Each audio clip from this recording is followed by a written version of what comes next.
Alright guys, welcome back to Formula 1 News. Max Verstappen on pole position for the Spanish Grand Prix for the first time in his career. Hamilton barely a tenth of a second off P2, but he might not have even been into Q3 if this collision between himself and George Russell had gone rather worse than it did. Who's at fault for this one? What do Mercedes have to say? Hamilton said it was dangerous driving from Russell. They're going to have to go and see the stewards as well. Very much intrigued to your perspective in the comments. Hit the like button if you enjoy. Subscribe if you're new as always. Firstly, I thought some images here. So Logan Sargent, the only driver to really suffer from that final corner. I know Alonso went off into the gravel there as well, but Sargent put it in the wall in the end of practice. This was a picture actually from the floor, and I will say I think the angle of this does a little bit less justice, but just compare the quality, or let's just say the detail of this, especially the rear channels here of the floor, comparing the Williams, which is this car, to let's say, well, these are the top three cars, okay, excluding the Aston Martin, but this is the Red Bull, this is the Mercedes, this is the Ferrari. So, I mean, it looks like they're an entirely different class, right? This is the Mercedes on the right and all the complication.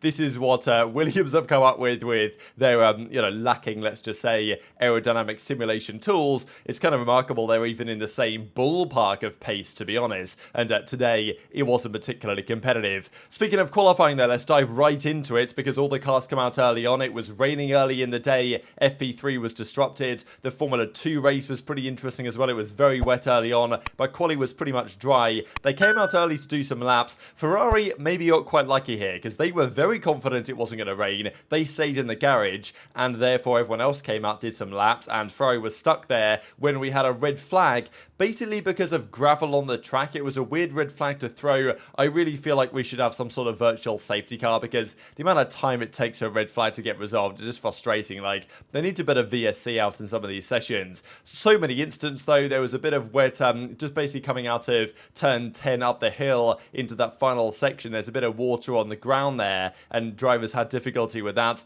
Plenty of drivers in the gravel. But the big story here was Leclerc having no pace, and Sainz ended up P2. We know the Ferrari's pretty quick in qualifying. The upgrades don't seem to have done much, to be honest, and we know the Red Bull's going to be phenomenal around here. It's a track that suits their circuit, or it's a circuit that suits their car incredibly well. But Leclerc early on was down here with Perez, and we'll get back to him in a second, in the drop zone, and eventually Ferrari is out. I mean, Charles was like, look, there's something with these tyres that's going on. And they came into the pits and put a new set of tyres on. It came out again, and he still didn't have the performance. It's been 82 quali sessions in a row. Last one, Monaco 2019, that he got a Q1 elimination. Happened again though, and Alonso, while this was all going on, was snitching on Gasly. Okay, the stewards would have noticed it anyway, but Alonso was driving around, being the race steward, be like, oh, that Alpine definitely impeded Verstappen. Massive one. That's going to be 3 places, Alonso reckons. And I think there was also another instant where Gasly impeded Sainz that also might be a penalty. So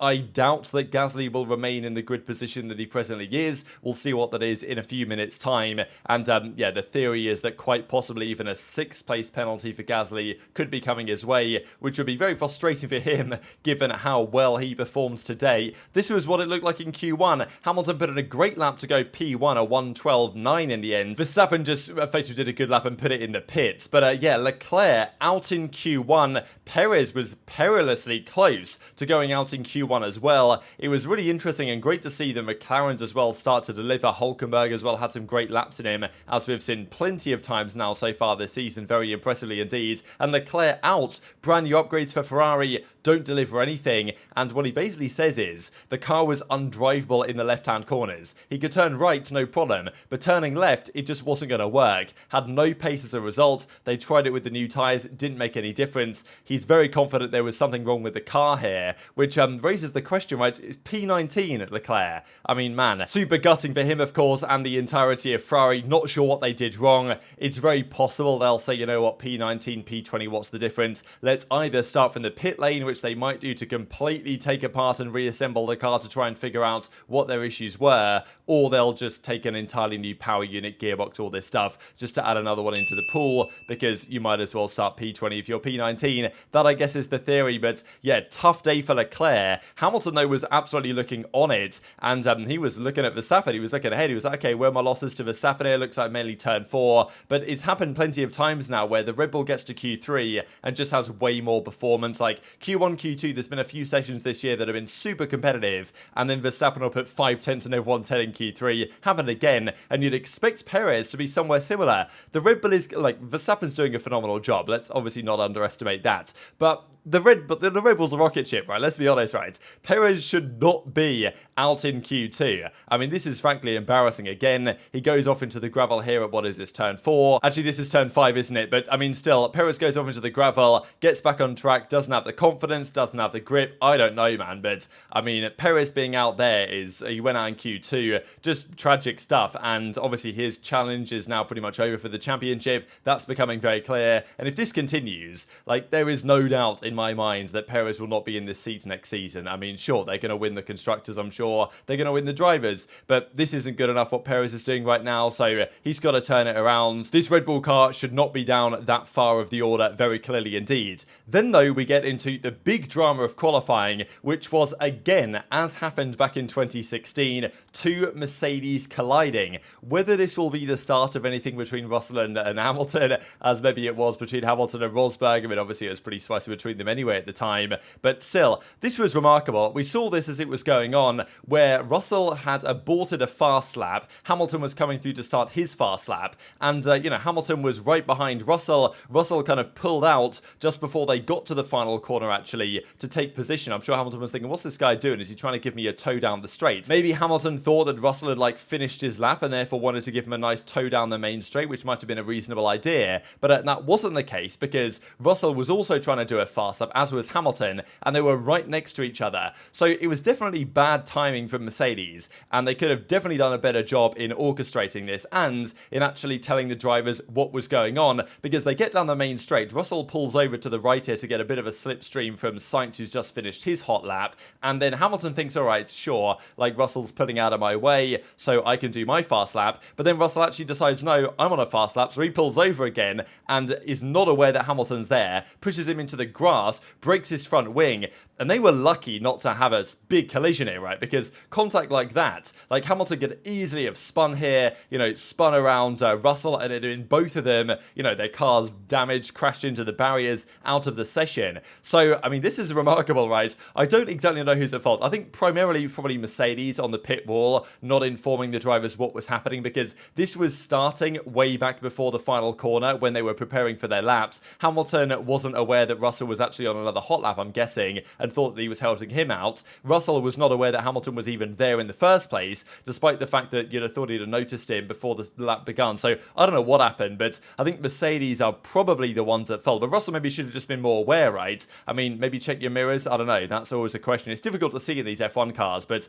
I know many people were reminded instantly, and for good reason, of the incident in Spain 2016 where Verstappen took his first ever victory, where Hamilton and Rosberg took each other out on the first lap. This time Rosberg was definitely aware of where Hamilton was, and it very much pushed him onto the grass, and then, he spun and took out Rosberg, etc, etc. We know the rest of the story. So Hamilton's initial comments, and I think understandably, was saying, George just backed off. That's really dangerous driving. That's dangerous driving, man. I might have some damage on the car, and he did. The front wing was gone, so he had to get that replaced for the final part. And Russell's like, look, you guys didn't tell me there was a car behind. What am I meant to do in that situation? So really strange story. I don't think there'll be any kind of animosity held here between Russell and Hamilton necessarily, but Russell also didn't really have any pace today. I think the W14 looks better than it did before. Looked pretty competitive around here actually in the hands of Hamilton, and Russell was good in practice, etc, etc, but didn't work out for him in qualifying. And he mentioned elsewhere that, yeah, the car wasn't, they made a couple of tweaks going into quali from practice, and it just wasn't quite working for him.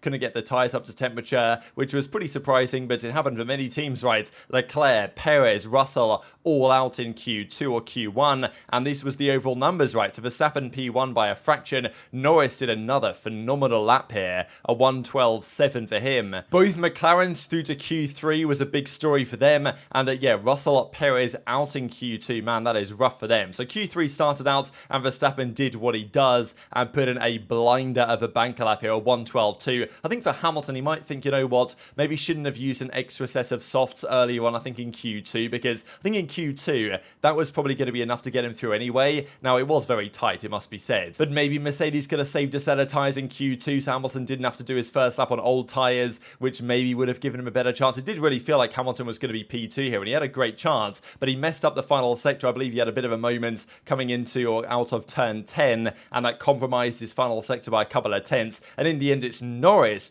P3. Unbelievable drive from him. Great to see McLaren looking, okay, Norris is a different beast, but cool to see McLaren back in the fight, actually. And Hamilton was like, yeah, gave it everything, but it wasn't quite to be. But he's very confident, actually. I think Russell even mentioned it after practice, that they know the points are scored on Sunday. I'm sure they sell at their car with the race in mind, and Hamilton's very much looking forward to that. And it was only about 8 tenths up to P2. Very competitive qualifying. Verstappen could have gone even faster, right? I think on his final lap, but he aborted it, which just shows how good he and that car is. Sainz P2 gave it everything for his home race, which was nice to see. Then Norris, then Gasly, fractionally ahead here of Hamilton. So, and also Alonso, also of course fan favourite for the crowd, had a bit of floor damage picked up. That cost him a little bit of time. So Stroll out-qualifies him for the first time this year. Hamilton was so close to a P2, but that final sector cost him the chance to do exactly that. Gasly, you would expect, will get a penalty, so it's probably going to be Verstappen, Sainz, Norris, Hamilton. So it's all to play for there. I mean, look at the top 6. 6 different cars in the top 6, and even if Gasly gets demoted, that's going to be still the same story, because the Alpine of Ocon will then get promoted